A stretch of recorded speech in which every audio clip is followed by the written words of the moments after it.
हमारे चैनल को सब्सक्राइब करें और बेल आइकन दबाएं।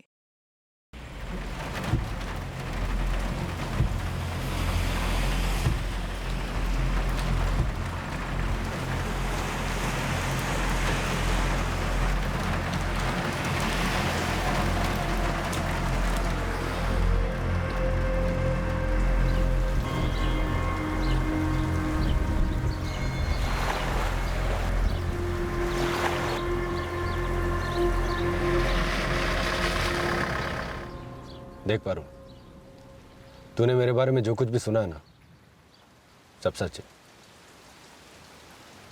और मैं तुझसे सच नहीं छुपाना चाहता,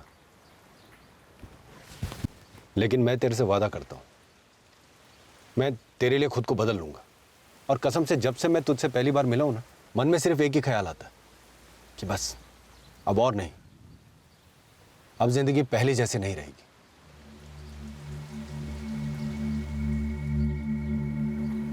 काश के हम पढ़ सकते कि दूसरों के दिमाग में क्या चल रहा है। काश के जो नजर आता है वही मन में हो। काश किसी के छुपे मकसद को हम जान सकते। काश, हालांकि ये मुमकिन नहीं।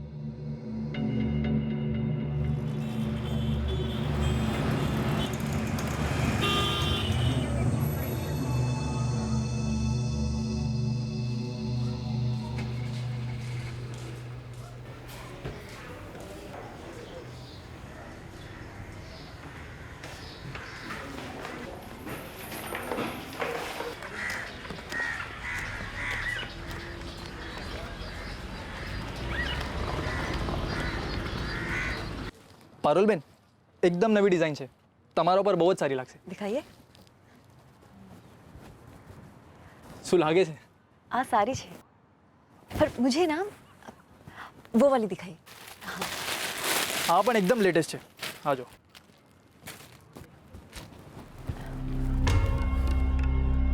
देख, तेरे को जो भी पसंद है, जितना भी पसंद है, ले ले। ये मत सोच कितने का है, ठीक है? विनोद, अब आप आ गए हैं तो आप बताइए ना कौन सी साड़ी खरीदूं. पारुल, मेरे को क्या समझेगा ये सब साड़ी वाड़ी, ये सब तू ही देख ले। वैसे भी तू तो जो भी पहनती है तेरे पे अच्छा ही लगता है। मैं बाहर पान की दुकान पे खड़ा हूँ, तो ये सब देख ले। हाँ, दिखा देना।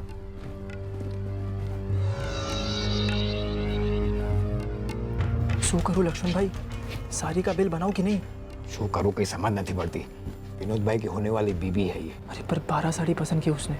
पूरे शहर में मेरे ही दुकान मिली थी क्या इसको? एक काम कर दो आप, थोड़ा ज़्यादा डिस्काउंट दे दो. हाँ, ये सही है। पैसे दे तो भी ठीक, और नहीं दे तो भी हम क्या कर सकते हैं। कितना हुआ लक्ष्मण भाई? अब रहने दो ना विनोद भाई। अरे नहीं नहीं लक्ष्मण भाई, लगन से मारा, मुफ्त में नहीं लो। हाँ, बताओ कितना हो?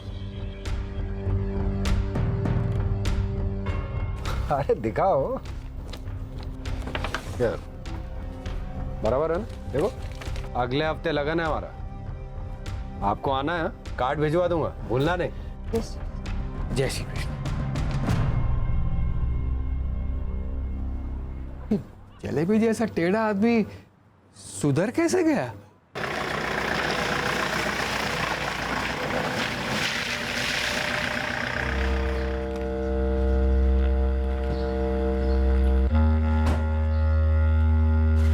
जय श्री कृष्ण बा. जय श्री कृष्ण। बा, ये देखिए कितनी सारी साड़ियाँ खरीद के लाई हूँ. सरस છે ને? વિનોદભાઈ, એ કાર્ડ મસ્ત છે. आ जाओ विनोद भाई, मुझे ये बहुत पसंद आया। अरे यार, ये सब हमको क्या समझेगा? ये सब दुल्हन को दिखाओ, वही बताएगी। हाँ? पारुल, इन सब कार्ड में से एक सबसे अच्छा वाला कार्ड चुनो।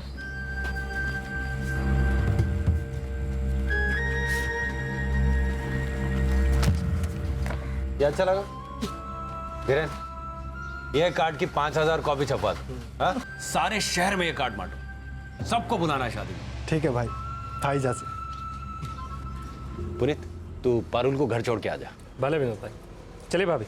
मैं ना ये सारी साड़ियाँ यहीं छोड़ के जा रही हूँ. अरे कहीं भी छोड़ दो, तुम्हारा ही घर है। और फिर एक हफ्ते बाद तुमको यहीं तो आना है।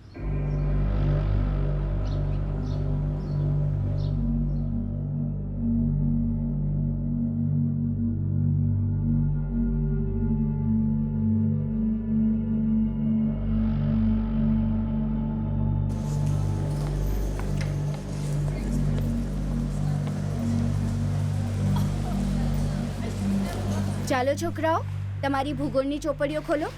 આજે આપણે આપણા દેશની ભૂગોળનો અભ્યાસ કરવાના છીએ. ભારત એશિયા ખંડનું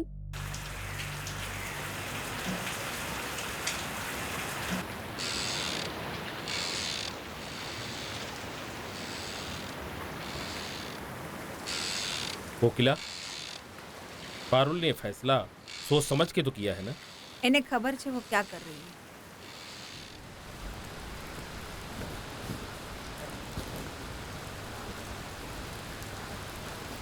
पारुल बेटा, શું થયું મમ્મી?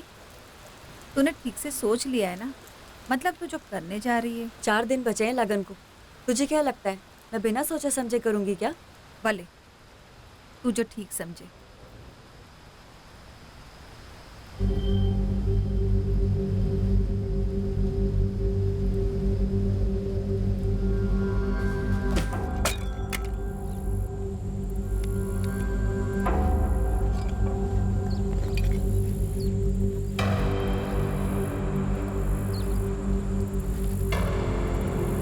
इससे हमला मैं करूंगा. तू ये ले विलास, माजी को तू पकड़ना और कंदर तू पारुल बहन को पकड़ना. ठीक है. પણ ફૂલજી તારી खबर तो पक्की है ना? मतलब वो घर में अपनी माँ और पारुल के साथ अकेला मिलेगा ना? अरे खबर पक्की छे. उनके आदमी मोरी कनल गांव गए हैं शादी के कार्ड बांटने. हम आज ही रात में उन सबको निपटा देते हैं. एक तरफ जोरों से शादी की तैयारी चल रही थी, दूसरी तरफ एक कत्ल की. हमलावरों के पास शादी वाले घर में हो रही हर घटना की सही जानकारी थी.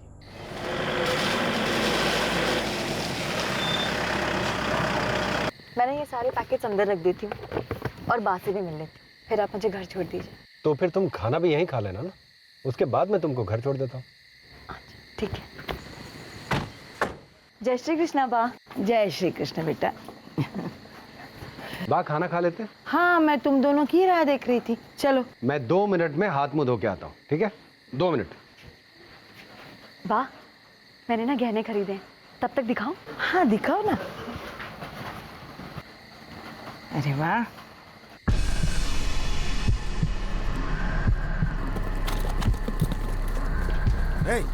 शोर मचाया तो गर्दन काट दूंगा.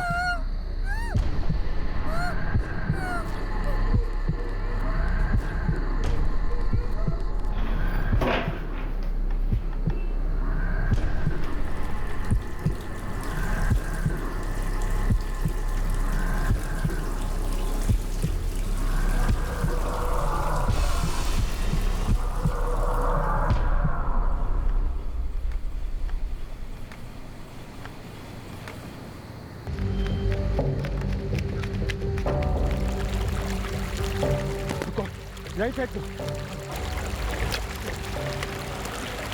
चलो जल्दी यहाँ से निकलना.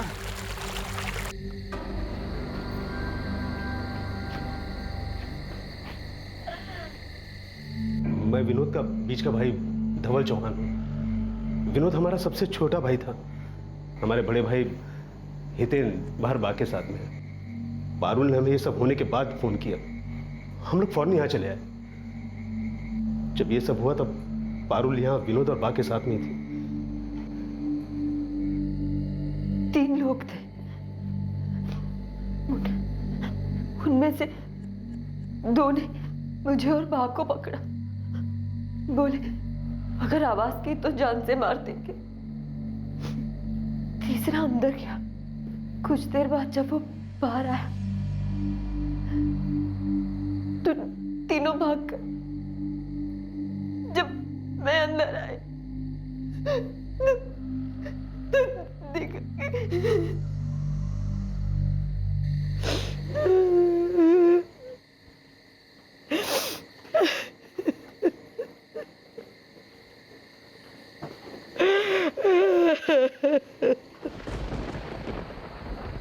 चार दिन के बाद आप दोनों की शादी होने वाली थी.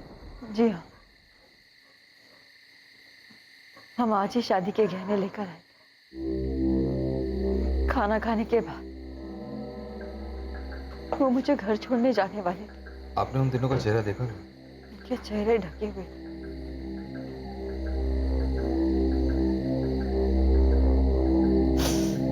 विनोद, विनोद विनोद विनोद विनोद।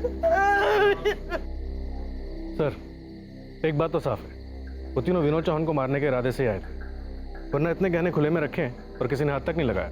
इसके साथ ऐसा होना कोई हैरानी की बात है। बहुत बड़ा हिस्ट्री शीटर था ये। सर, लेकिन एक बात खटक रही है, इस विनोद चौहान को मारा तब गया जब ये शादी करने वाला था।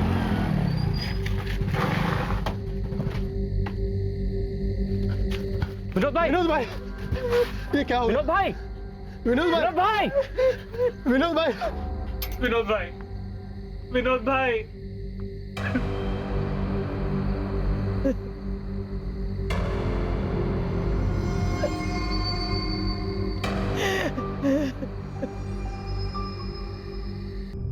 तीन वार शरीर पर और एक गले पर हुआ है, जिससे गला कट गया है। छुरे का घाव तो नहीं लगता? नहीं, ऐसा लगता है जैसे सिकल से वार हुआ है। गले पर ये गोल घाव और शरीर पर ये बाकी घावों को देखकर तो ऐसा ही लगता है। ये विनोद चौहान खुद भी बहुत बड़ा मुजरिम था। बहुत लंबी लिस्ट है इसके गुनाहों की। किसी ने इसकी ही सुपारी ले ली, वो भी इसकी शादी के 4 दिन पहले। सर, 19 साल की उम्र तक विनोद चौहान जुर्म की दुनिया में कदम रख चुका था। खून, डकैती, गैंग वॉर, हर साल उसके जुर्मों की लिस्ट लंबी होती जाती थी। जब ये सब हुआ उसके वो 2 साथी वहाँ नहीं थे। हाँ सर, वो लोग मुरी कनाल गए थे विनोद की शादी के कार्ड बांटने। एक तो वजह हो सकती है कि आपसे दुश्मनी, किसी राइवल गैंग ने मार डाला हो। दूसरी कोई वजह हो सकती है। सर, उसके दोनों भाई हितेन और धवल उससे बहुत पहले अपने रिश्ते तोड़ चुके हैं। दोनों भाइयों में कोई अनबन? सर, वो दोनों ही अलग रहते हैं और दोनों खेती करते हैं। राम नाम सत्य है, राम नाम सत्य है, राम नाम सत्य है, राम नाम सत्य है, राम नाम सत्य है, राम नाम सत्य है, राम नाम सत्य है, राम नाम सत्य है, राम नाम सत्य है, राम नाम सत्य है, राम नाम सत्य है, राम नाम सत्य है, राम नाम सत्य है, राम नाम सत्य है, राम नाम सत्य है।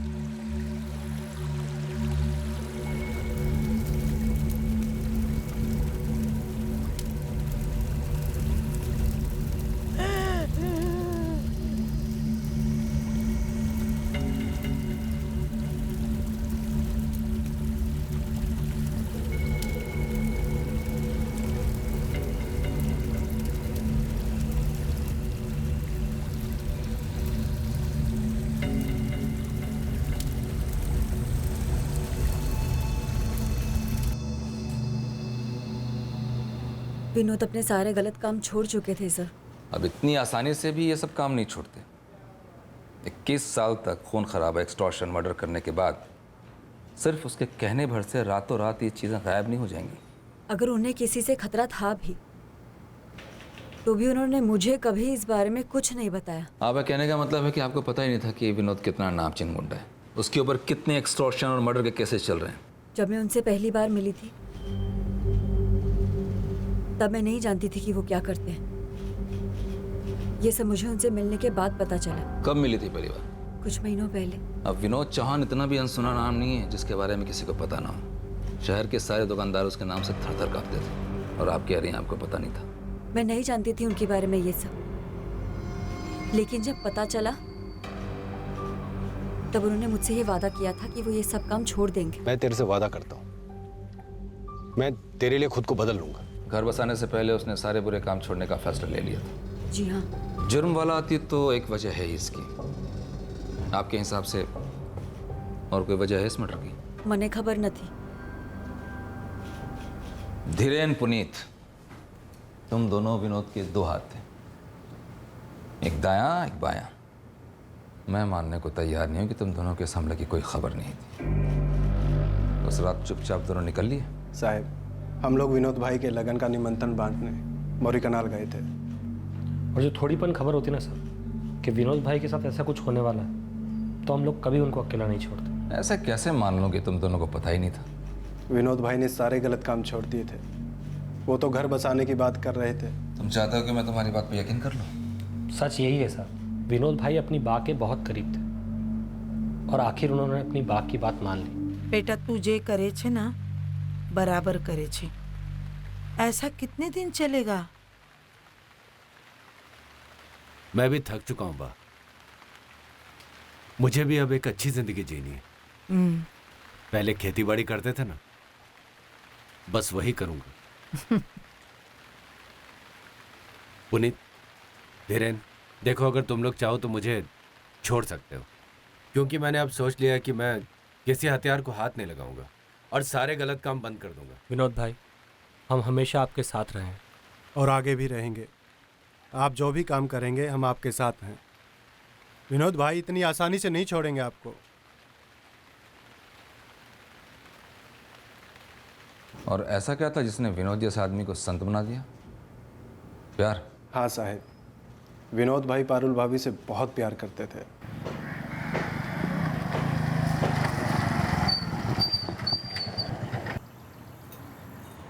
विनोद भाई, जिस औरत को आपने बाजार में देखा था उसका नाम पारुल सोलंकी है। शादीशुदा है क्या? पति को छोड़ चुकी है। आनंद मिस्त्री नाम है उसका, किराने की दुकान है उसकी। एक बेटा भी है आनंद से उसका।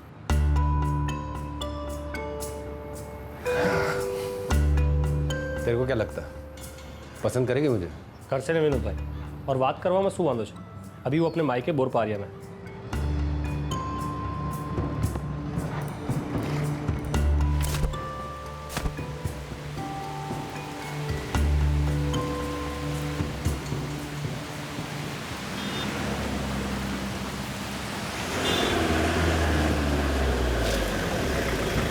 कहीं छोड़ दूं क्या तेरे को? क्यों? वो तुम इधर खड़ी हो बस स्टैंड पर, बारिश हो रही है तो मैं उस तरफ जा रहा हूँ। शायद तुम भी उधर ही जा रही होगी ना? मुझे घोड़पड़ जाना है। घोरपड़ जाना है? मुझे भी घोरपड़ ही जाना है। मैं वो घोरपड़ में ही रहता हूँ। अरे डरो मत, मैं कोई बुरा आदमी नहीं हूँ।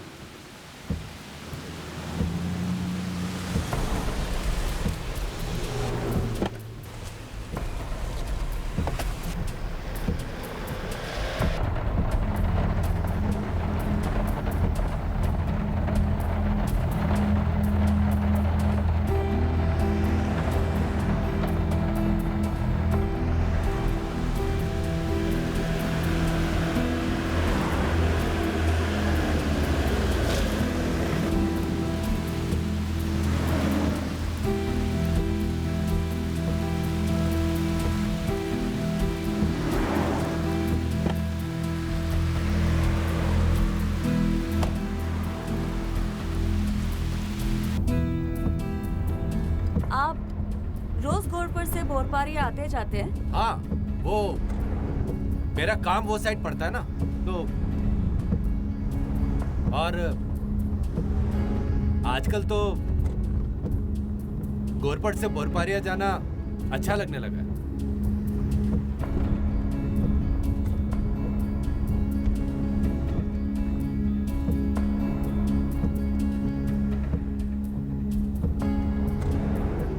मुझे ऐसा क्यों लगता है कि आपका बोरपारिया में कोई काम ही नहीं है? काम तो कुछ नहीं है।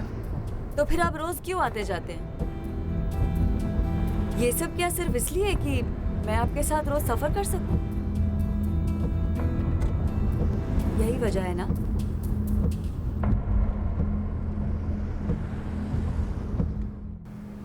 बहुत टाइम बाद विनोद भाई ने पारुल भाभी को अपने दिल की बात बोल डाली और पारुल भाभी ने भी लगन के लिए हाँ कर दी। कहीं विनोद को मारने की प्लानिंग तो नहीं थी? શું વાત કરો છો સાહેબ? ऐसा कुछ नहीं था। पारुल भाभी ने खुशी खुशी लगन के लिए हाँ की थी साहब, और ऐसी कोई बात कभी नजर तो नहीं आई। अभी विनोद फारूकी शान का गैंग में था, मगर विनोद भाई तो गैंग छोड़ चुके थे साहब। इससे पहले उसने हैदर बानवा का गैंग भी छोड़ा था ना? वो तो बहुत पहले की बात है साहब। सर, तीनों भाइयों को पुश्तैनी जमीन मिली थी। और विनोद तो ठहरा गुंडा। क्या वो दोनों भाइयों को धमका रहा था? वैसे सर, तीनों भाइयों में कभी जमी नहीं। बापूजी के सामने ही हम लोगों ने विनोद से सारे संबंध तोड़ लिए थे। शू करिए साहब, गांव में रहना मुश्किल हो गया था। सबको पता चल गया था कि हमारा छोटा भाई एक गुंडा हो गया है। बापूजी के सामने सारी जमीन का बंटवारा भी हो गया। एक गुंडा होने के बावजूद भी आपकी माँ ने उसके साथ रहना कैसे पसंद कर लिया? विनोद हम सब में छोटा था और बाका लाडला था।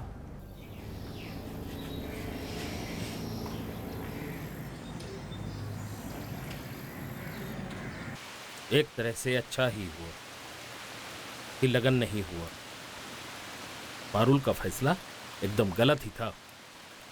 उसकी ज़िंदगी का फैसला वो ले साहब, मुझे क्या, मुझे कोई फ़र्क नहीं पड़ता है। हमारे बीच सब ख़त्म हो चुका था। हमने एक दूसरे को तलाक भी दे दिया था साहब। उसने तुम्हें और तुम्हारे बेटे दोनों को छोड़ दिया। पर सच कहूँ तो साहब उसका गलती नहीं है। मतलब हम दोनों में कभी बनी ही नहीं, ये तो होना ही था शायद। गलती दोनों का नहीं है, पर कभी कभार आपको लगता है ना कि सब ठीक है, ठीक होता नहीं है। विनोद चौहान को जानते हो? हाँ। पारुल ने जब उससे शादी का फैसला किया सुन के तुम्हें धक्का नहीं लगा? धक्का क्या साहब, मेरी तो जैसे मति गुम हो गई थी। कुछ समझ में नहीं आ रहा था कैसे वो किसी गुंडे मवाली के साथ शादी कर सकती है। तो रोका क्यों नहीं उसे? समझाया उसे? नहीं, हमारे भी बातचीत बंद हो चुकी थी। मतलब हम छुट्टा छेड़ा के लिए अर्जी दिए थे 8 महीने पहले। 1 महीने पहले छुट्टा छेड़ा हो गया, तो उसके बाद शादी का कार्ड देखा मैंने, मुझे भी भेजा था। क्या करता, हंस के टाल दिया बस। तुम्हारा बेटा? नहीं, वो नहीं संभल पाया अभी तक। पारुल के जाने के बाद बस ऐसे गुमसुम सा रहता है। जी रहे बाप बेटे बस दोनों। तुम्हें नहीं लगता कि विनोद ने पारुल को जबरदस्ती इस रिश्ते में फंसा के रखा हुआ था? मतलब वो चाह के भी निकल नहीं पा रही हो। देखो, ये वाकई ताज्जुब की बात है कि पारुल ऐसे आदमी के साथ प्यार में कैसे पड़ी। पर साहब एक बात पक्की है, इस मर्डर से पारुल का कोई लेना देना नहीं हो सकता। पारुल ऐसी नहीं है साहब। वो एक जाना माना मुजरिम था। पुलिस यकीन नहीं कर पा रही थी कि वो अचानक ऐसे जुर्म की दुनिया छोड़ सकता है। इस जुर्म के पीछे जाती दुश्मनी का भी कोई एंगल नजर नहीं आ रहा था। बचता था सिर्फ एक एंगल, जुर्म से जुड़ा उसका अतीत। यहाँ उसके कत्ल की कई वजहें हो सकती थी।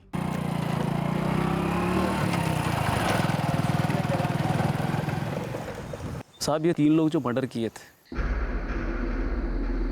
कुछ पता नहीं कौन थे, लेकिन एक बात तो पक्की है, जो हैदर बानो या फारूकी शान की गैंग के नहीं थे। तो कोई जाती दुश्मनी हो सकती है क्या? नहीं साहब, ये किराए के खूनी लगते हैं। किसने दिया होगा उन्हें काम? साहब, ये सब पता करने के लिए थोड़ा पीछे जाना पड़ेगा। 2 साल पहले ये हैदर बानवा की गैंग का सबसे खास आदमी था। तब इसने रौनक कपाड़िया नाम के एक ज्वेलर को दिन दहाड़े गोली मार दी थी।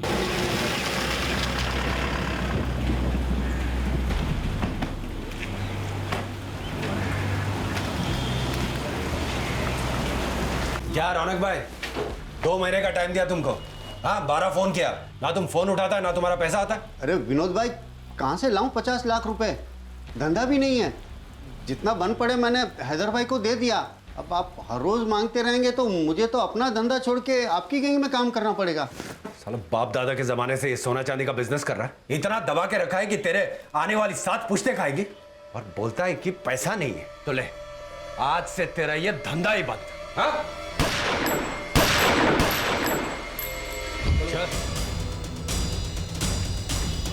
बापूजी, बापूजी, बापूजी, बापूजी! रौनक कपाड़िया मर गया। आशीष गुस्से से पागल हो गया, लेकिन उसने खंडानी को पैसे दे दिए थे आगे का खून खराबा रोकने के लिए। तो क्या ये आशीष अपने बाप के खून का बदला ले रहा है? अब बाप के खून का बदला कौन नहीं लेना चाहेगा? सबकी नाक में दम कर रखा था इसने। हैदर बानवा खुद इससे परेशान था, तभी उसकी गैंग छोड़ के फारूक की गैंग में चला गया, और साल भर पहले इसने वडोदरा में 2 और लोगों को टपकाया।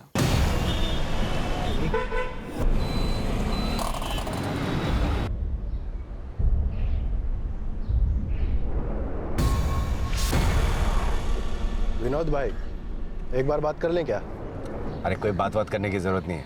10-10 फोन किए इनको कि पैसा भेजो पैसा भेजो, कान पर जू तक नहीं रेंगते इनके। बहुत होशियार बन रहे हैं ना दोनों भाई। अब हम लोग बात नहीं करेंगे, अब गोली बात करेगी इनसे। अरे मीनल, दरवाजा बंद कर लेना। अपने सारे डोमेस्टिक क्लाइंट्स, अपने सारे इंटरनेशनल क्लाइंट्स। चल चल लाया। ये विनोद चौहान अपना सारा काला धंधा छोड़ना चाह रहा, कहीं इसलिए तो इस पे वार नहीं हुआ? हो भी सकता है। वैसे भी जो दुश्मन थोड़ा भी कमज़ोर पड़े तो सामने वाला हथियार उठाने से चूकता नहीं है। यही होता है इस धंधे में। साहब ये खून खराबा विनोद चौहान जैसे लोगों का काम है। मैं एक सीधे साधा धंधे वाला हूँ। अपने बापू के खून के बाद उनका धंधा संभाला है और मेरा सारा समय इसी में निकल जाता है। उसने जो तुम्हारे साथ किया उससे तुम्हें धक्का तो बहुत लगा होगा। साहब जिसके सामने उसके बापू का खून हो जाए उसे भूल तो नहीं पाएगा।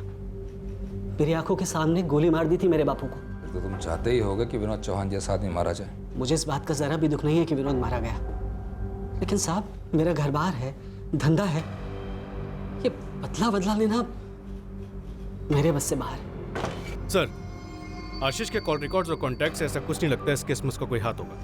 और बड़ौदा के सांघवी, उनका कोई हाथ हो सकता है? सर वो दोनों ही कमाने वाले थे, दोनों के पीछे छोटे बच्चे हैं और दोनों की बीवियां किसी तरह से अपनी गृहस्थी संभालने में लगी हुई हैं।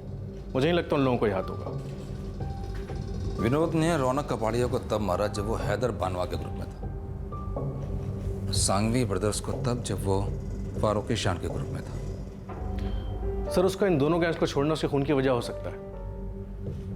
वो जुर्म की दुनिया छोड़ना चाहता था और हो सकता है इन दोनों गैंग्स को उसके इस फैसले से कोई खतरा महसूस हुआ। उसके ऊपर ऑलरेडी संघवी और रौनक के मर्डर केसेस चल रहे थे और संघवी के मर्डर केस में उसे 6 महीने पहले ही जमानत मिली थी। मुझे भी लगता है ये दोनों गैंग्स कहीं ना कहीं से इसमें शामिल हैं। वो तीनों लापता हमलावर, कोई नहीं जानता वो कौन है, कहां छुपे। सर मुझे लगता है हमें इन दोनों गैंग से पूछताछ करनी चाहिए।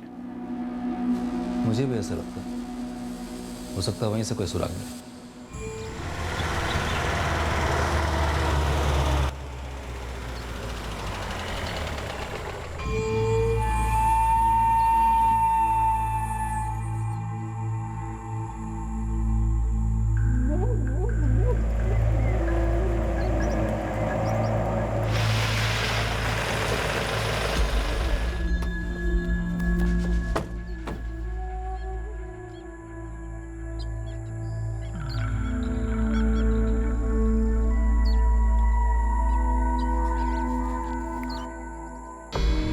साहब ये हमारे गैंग का काम नहीं है साहब। तो किसका काम है?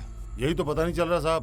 विनोद ने गैंग छोड़ने से पहले बोला था कि वो काम छोड़ना चाहता है। दुश्मनी की बात तो तब होती जब वो खुद का गैंग बनाने की बात करता। हो सकता है तुम्हें ऐसा लगा हो कि कहीं वो वापस हैदर बानवा के गैंग ज्वाइन ना कर ले। नहीं साहब, हैदर और मेरे भी समाधान हो चुका है साहब। हम लोगों ने अपना अपना इलाका बांट लिया है। अब वो अपने इलाके में काम करता है, हम लोग अपने इलाके में काम करते हैं। अब हमारे बीच में कोई भी लफड़ेबाजी, कोई खून खराबा नहीं होता है साहब। वो 3 हमलावर कौन थे? साहब हमने पूछताछ की थी पर ये पेशेवर लोग नहीं लगते हैं साहब। तुम्हें कैसे मालूम? साहब अब हमारा भी खबरी नेटवर्क होता है, कहाँ क्या चल रहा है सब ध्यान रखना पड़ता है। काम में भले हाथ ना हो पर नजर तो रखनी पड़ती है ना साहब। अब अगर ये जाने माने लोग होते तो कब की जानकारी मिल जाती। ये सुपारी लेके टपकाने वाले लोग नहीं है साहब। सही कह रहा है फारूक, मांडवली हो गई है हमारे बीच। एरिया बांट लिए हम लोग। तो विनोद चौहान को किसने मारा? जिसको उसके मरने से फायदा था। किसे उसके मरने का फायदा है? क्या मालूम, मेरी गैंग तो वो साल भर पहले ही छोड़ चुका है। गैंग छोड़ा, दुश्मनी तो हुई होगी। साहब सीधी बात है, देखिए वो फारूकी की गैंग में काम जरूर करता था लेकिन मेरा एरिया छूता तक नहीं। फिर दुश्मनी किस बात की? और वैसे भी वो धंधा छोड़ने वाला था तो रही सही कहा सुनी भी खत्म हो चुकी।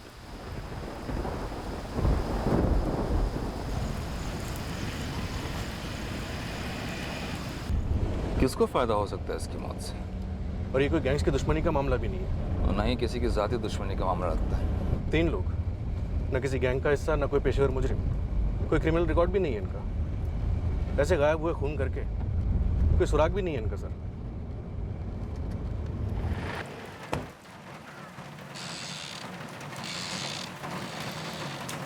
पारुल सोलंकी गर्माचे साहब बहुत सदमे में बैठी। हमें उससे बात करनी है।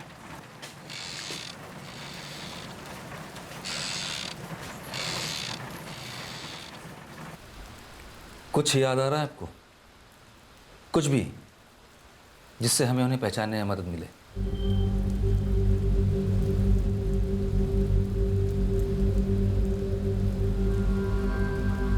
नहीं, वो तीनों एकदम से अंदर आ गए और उनके चेहरे ढके हुए थे इसलिए मैं ठीक से देख ही नहीं पाई उनको।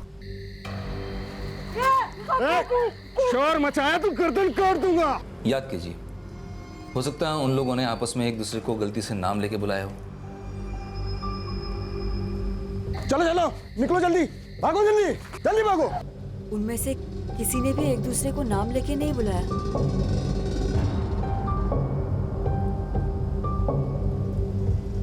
जो पारुल ने देखा मैंने भी वही सब देखा।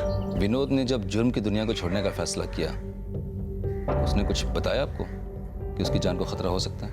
वो किसी से डरता नहीं था। उसे पता था उसकी जान खतरे में है। डर तो मुझे लगा रहता था साहिब कि वो जो काम करता है उसका नतीजा अच्छा नहीं हो सकता। आखिरकार वही हुआ। 10 बार बुला के आप अपने वही सवाल बार बार हमसे पूछेंगे, जिनका हमारे पास सिर्फ एक जवाब है, जो कि सच है। अगर हमें जरा भी पता होता कि विनोद भाई के साथ कुछ भी होने वाला है तो कसम खा के कहते हैं हम वहाँ से हिलते तक नहीं। हाँ साहब, हम दोनों विनोद भाई के लगन की तैयारियों में लगे हुए थे। अगर ज़रा भी भनक होती तो हम लोग विनोद भाई को कभी अकेला नहीं छोड़ते सर। और हाँ सर, विनोद भाई भी कच्चे खिलाड़ी नहीं थे, उन्हें भी इस बारे में कोई भनक नहीं लगी हो। 3 लोग जिन्हें अच्छी तरह से पता था कि विनोद कब घर पर अकेला होगा और कब तुम दोनों उसके साथ नहीं होगे। घर पे सिर्फ 2 औरतें थीं। हैरानी की बात तो यह है कि जो खुद ऐसे मर्डर्स प्लान करता था, उसका मर्डर भी उसी तरीके से हुआ। किसी की बुरी नज़र लग गई साहब विनोद भाई को। वरना जब वो गैंग में थे तो किसी माइके लाल की हिम्मत नहीं थी उन्हें हाथ लगाने की। और जब ये सब कुछ छोड़कर सीधे रास्ते पे चलना शुरू किया तो ये सब हो गया था। ऊपर वाला ही जाने साहब क्यों हुआ, किसने किया और किस लिए किया। इस केस में किसी भी तरफ से कोई सुराग नहीं मिल पा रहा। एक ऐसा आदमी जिसे सब डरते थे, ऐसे मार दिया गया। हो सकता है उसके गुनाहों का ही नतीजा, लेकिन सिर्फ इसीलिए हम इस केस को नहीं छोड़ सकते। इसे सुलझाना तो होगा ही। ना कोई सुराग अब तक, ना कोई पहचान कातिलों की, और ना ही कत्ल का मकसद सामने आया था। केस बंद नहीं किया गया था, लेकिन आगे भी नहीं बढ़ रहा था। कई महीने बीत गए और अब यह केस लोकल क्राइम ब्रांच के पास आया।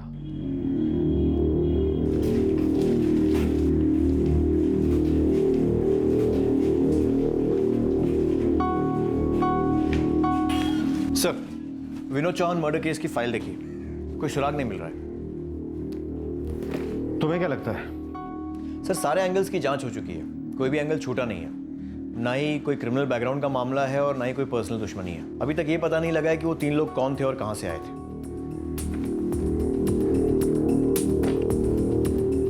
उन तीनों ने ना तो विनोद चौहान की मां पर कोई वार किया और ना ही उसकी मंगेतर पारुल पर। 2 लोगों ने उनको पकड़ा और तीसरा अंदर जाकर विनोद चौहान को मारा है, लेकिन उन दोनों को कुछ नहीं किया। हाँ सर। मकवाना, तुम्हें अजीब नहीं लगता? उन तीनों के चेहरे ढके हुए थे, जैसे उन तीनों को मालूम हो कि कुछ गड़बड़ नहीं होगी, उन्हें कोई पहचान नहीं पाएगा। सर, आपका कहने का मतलब है कि जानबूझकर उनकी पहचान नहीं होने दी गई? हो सकता है।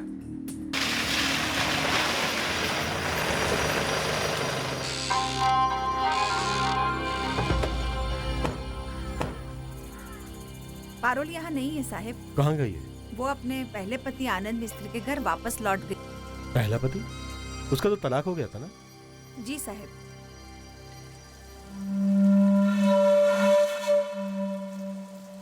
जी नहीं साहब, वो उसकी भूल थी। अपने पहले पति के घर वापस लौटना? जी नहीं साहब, विनोद चौहान से लगन तय करना। पारुल हमेशा से ही ऐसी गलतियां करती आई है। तो पारुल अपने पहले पति के घर है, हमें उससे वहीं मिलना है।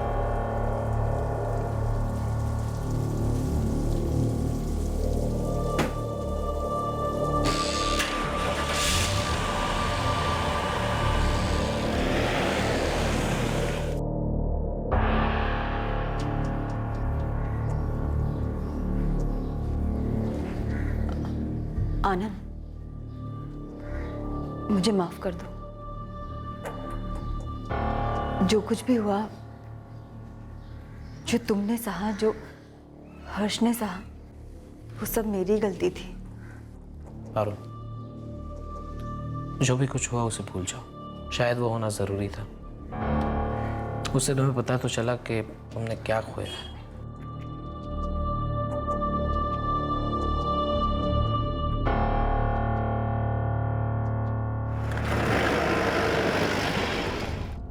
कुछ ना कुछ तो ऐसा है जो अभी तक सामने नहीं आया है। कोई छुपा मकसद, कोई हिडन एजेंडा है इस खून के पीछे जिसे बड़ी सफाई से छुपा दिया गया है। सर, मुझे इस केस में पारुल सोलंकी पर सबसे ज्यादा शक है। कुछ है उसके बारे में जो वो छुपा रही है। मुझे भी ऐसा ही लग रहा है। उन लोगों ने पारुल को कोई नुकसान नहीं पहुंचाया, उसे ऐसे ही छोड़ दिया। कोई ना कोई वजह तो है इसके पीछे। अब पुलिस कुछ ऐसे तथ्यों की जांच करने वाली थी जो पहले नहीं देखे गए थे। पुलिस को पारुल पर शक था, लेकिन पारुल की विनोद से ऐसी क्या दुश्मनी हो सकती थी जिसे वो कुछ ही महीनों पहले मिली थी और शादी करना चाहती थी। उसके कत्ल के पीछे मकसद क्या होगा? इसी मकसद को ढूंढना पुलिस के लिए अब एक चुनौती बन गया था। इस प्रेम कहानी में कौन सा छुपा मकसद था? इस केस का दूसरा और आखिरी भाग हम आपको दिखाएंगे क्राइम पेट्रोल सतर्क में कल रात 9 बजे। तब तक अपना ख्याल रखें, सुरक्षित रहें और याद रखें, सही वक्त पर सही कदम उठाएं, सतर्क रहें। जय हिंद।